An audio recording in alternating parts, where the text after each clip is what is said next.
Everyone feels that billionaires should be paying more taxes. At least it is from people who have a poor man's mentality. Most are people with envy and jealousy and are controlled by hate. And most politicians just want to pocket the money into their own pocket and make it look like they care about the people. Someone asked me, Gino, don't you think billionaires should be taxed more to reduce income inequality?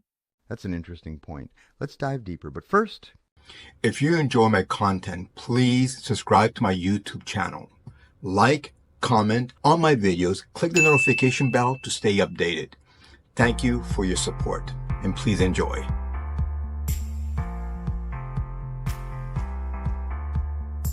In the meantime, I'm Gino DiCaprio, and I welcome you once again to my page where every time we just dive into unexpected topics. Now, let's revisit the original question. As someone who understands how business works, I agree that politicians with suspiciously fat bank accounts should be investigated.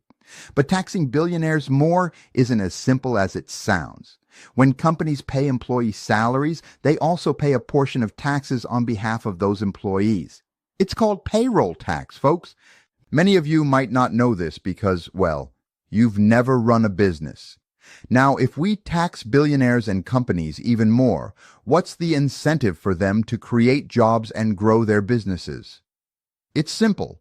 They'll just take their money and jobs elsewhere. Look at what happened in Venezuela, Argentina, and Cuba. Once thriving economies that were destroyed by overregulation, socialism, and excessive taxation. Companies left, jobs disappeared, and poverty soared. Do we really want to follow in their footsteps? If we drive companies away with excessive taxation, we'll be left with companies fleeing to more business-friendly countries, millions of jobs lost, economic growth stifled. Is that what we want? Let's think this through. Do we really want to? 1.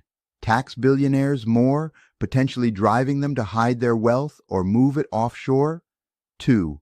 Risk losing jobs and economic growth as companies scale back or leave? 3. Punish job creators who actually contribute to the economy while letting politicians and stock traders who don't create jobs get off scot-free?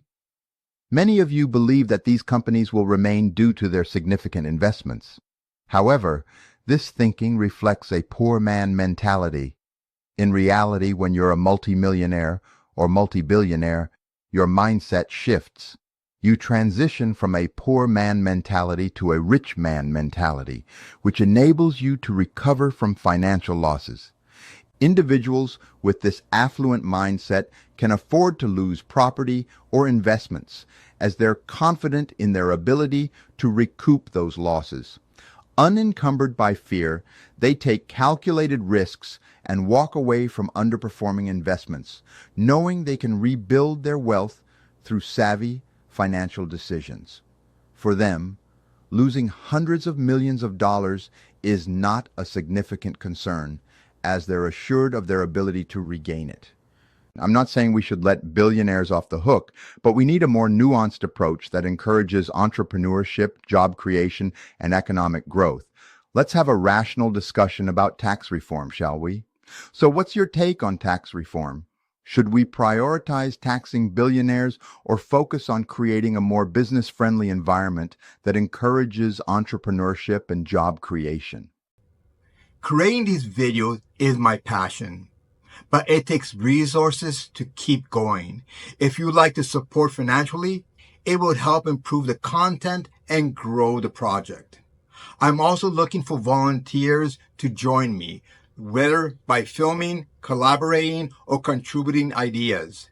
If this project ever becomes profitable, I ensure everyone involved shares in its success. With your permission, I'd love to thank you publicly for your support. Thanks for watching, and I'll see you in the next video.